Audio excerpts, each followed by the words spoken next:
for those of you that are joining me this morning. We're going to explore what's in your backyard, and we're going to start by exploring what's in my backyard. So I've got a few different things that you may have seen in your backyard, school or local area. Some of the things you may have recognized and other things might be new to you. So some of these might be really familiar, like a feather. This one is from an owl. A cicada shell. But maybe something like this is a little bit different. You might not have seen before. We're going to discover what these are. Bird's nest. Other insect exoskeletons, so the skin that they shed. And this one here is something you may have seen before as well. Most of these things I found in my lily-pilly hedge in my front yard, which is a native plant. And in there I have found these before. We'll have a closer look at what these are in a moment. This is quite a big one. Sometimes you find smaller ones, but they actually will grow. So we'll learn about that in a moment as well. And this one I've also found in that same lily-pilly hedge. I found 3 or 4 of these. So sometimes you need to look really, really closely, but other times it might be animals that you hear.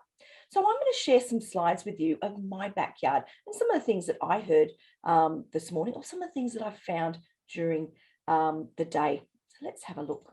So this is a picture of my backyard this morning, and I've spent a lot of time in the last couple of years planting lots of different types of plants that will attract different groups of animals. So I've also got something in the back here. This is an insect hotel. Now, a lot of the time, my insect hotels like to become a home for the little garden skinks. And I've also got a frog hotel here as well. This is for tree frogs that might not like living in a pond. But I've also got lots of different types of plants that will help animals that are pollinators, which means they want to get the pollen, but also, it's very hard to see, but all around here, there are lots of spiders. So I often call this my spider garden because I've got lots of spider egg sacs and lots of different species of spiders living in that garden. And you never know what you might find. This was from my front yard this morning. And hiding in a beautiful bottle brush that had just started flowering, there was a very small spider. Now, if you guys have a look at your pinky fingernail, this spider was only about the size of your pinky fingernail. So sometimes you need to slow down and look and listen to discover some of these small things hiding in your garden. Now, we mentioned the cicada exoskeletons before. These are a really common thing that you might find in your backyard, especially as the weather is warming up. Coming up in the next few months, you'll start seeing these. But the other big sign that you've got cicadas around is the sound. They're one of the loudest insects in the world. This is one that's just emerged from its exoskeleton there. If you're very lucky and you're in the right place at the right time, you might also see one emerging from its shell or one drying its wings right near that exoskeleton. You've got to be lucky. Oh, we've got a little ant off to the side there as well. Now, I mentioned these before. This is a close-up of a fresh one of these that I found, about the size of a 20-cent piece. And it is, ready? A praying mantis egg sac. So the praying mantis actually lays this foamy egg sac with all of the eggs stuck inside. So I found these in my tree, which explains why I've got several different species of praying mantis that I've been seeing developing and growing and becoming adults at my house. So this little one here, again, looking at your pinky fingernail, guys, it's about the size of your pinky nail. They are super tiny when they first hatch out of those eggs. Now, guys, unfortunately, this particular one was when I was taking photos of my spider garden. I don't know if this one survived. I think this one may have become lunch for a baby spider. Of his face there, praying mantis, you can identify from that really clear triangular shaped head. They are excellent camouflage and they are great hunters as well. Now, I mentioned these before. Some of you may have seen them. and they are called case moths, sometimes called bag moths. And I love these guys when I find them because they actually make their own silk, and they chew off little bits of stick and stick it to the outside of their silk, and they will grow and they'll just come out the top to eat. And this is one that I had with my stick insects for a while, and I love it. Looks like he's wearing a little woolly jumper here. It's made out of the silk of that cocoon. So they emerge to chew. So you might notice little munch marks on leaves. And that's another clue that you have maybe caterpillars, maybe even a case moth, maybe stick insects around your area, because there's little chew marks in the leaves. So sometimes you might not see the animal, but you'll see the evidence that they leave behind, like those little munch marks. So this guy, he's coming out of his amazing little case to chew on some leaves, and will hide back in and will close off the case, usually sticking on the bottom of a branch or a leaf until it's ready to come out for its next meal. Sometimes we might see things like this. Very common around where I live in Sydney are these curled leaves. Now, these are actually from a spider. The clue might be the spider web behind it. So instead of just having a web for protection, this particular type of spider also likes to make these curled leaves. So they get a leaf when it's green and they use their silk to stitch it up. And when it dries, it becomes a home, becomes a shelter. And these are called leaf curling spiders. And this is one in my backyard that I was able to get a photo right down the middle of the leaf. And what I was surprised to see was the abdomen, so the bottom of the spider there. So we can tell it from its pattern and its shape. And if you're very lucky, sometimes you might see the little spider coming out the bottom of the leaf. So what a great way, these spiders creating extra shelter for themselves, extra protection from predators. And it's great to have these small spiders around because they're going to be eating mosquitoes and other types of flying insects that get trapped in their web. Now, this is not my backyard. This was one I found in my front yard a few years ago. It's a beautiful stripy caterpillar.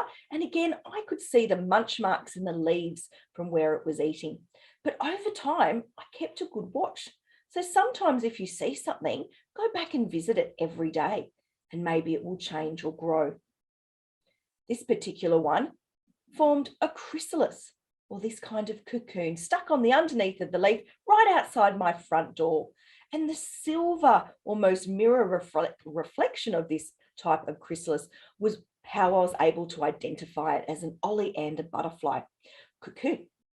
And now I was waited and waited and waited. We can see that it's emerged from its chrysalis as an adult butterfly.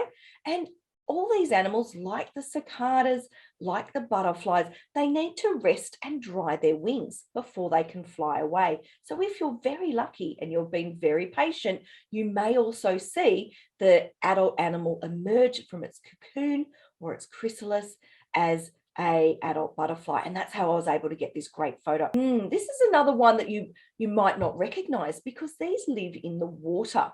So many species of animal use a part of their life cycle is in the water, and they go through what we call a metamorphosis and change and look very different from their young form in the water to their adult form. And so this one is a dragonfly. So this is the dragonfly nymph that you might find in a little pond or a creek. And this is the adult that you would see on land. Now, again, just drying its wings. Very, very lucky to capture this photo of this beautiful one in my backyard. And I had a great dragonfly season last summer, and I'm hoping to have another wonderful dragonfly season in my backyard again. There were so many different species and colors flying around, munching up on all of those tiny flying insects.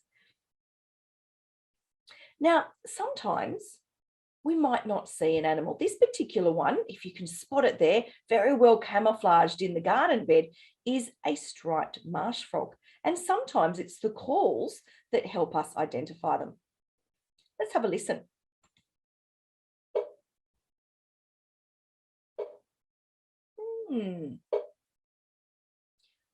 What an interesting talking sound. If I didn't know that this was the call of a striped marsh frog, I would think it was maybe not a frog at all. So sometimes the sounds that we hear in our backyards, we don't recognize as the animals that they are. Now, sometimes we might find some weird things like this. I can see some little bits of bone in it and little bits of hair. It looks a little bit disgusting. But I wonder what this could be from. Is it a clue that there is a certain type of animal nearby? And yes, it is. These are owl pellets, so otherwise known as owl vomit.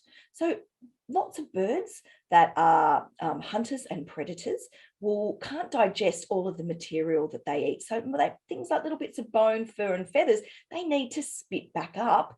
And so we find these things called owl pellets. They're really super important for scientists to discover because it gives them information about what kinds of food these particular birds are eating.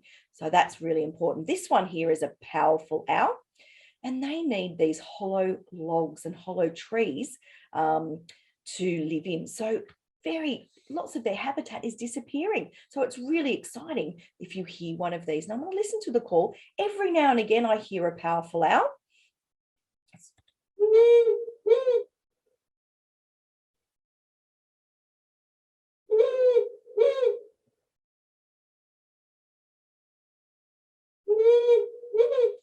So definitely keep an ear out for this species. This is the owl that I have nearest me that I hear most of the time at night. This is a boobook owl, the southern boobook owl.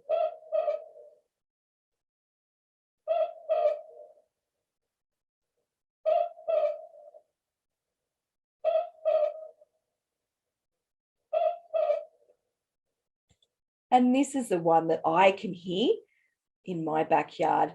And it's that real whoo-hoo kind of sound. So keep an ear out for this one as well. Now, the last one I'll show you, we'll listen to, is the tawny frogmouse. So these are not owls.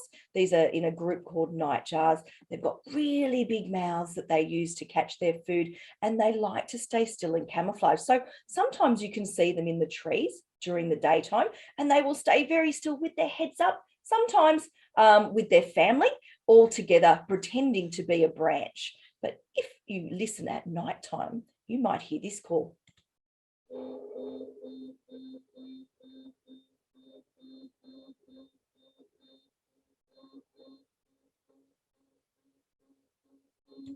So a real repetitive hoo, hoo, hoo, hoo. If you've ever heard that before, it means that you've got the tawny frogmouse around. So next time you're walking around your backyard or local area, have a look up in the trees. You never know, you might be able to spot a tawny frogmouse.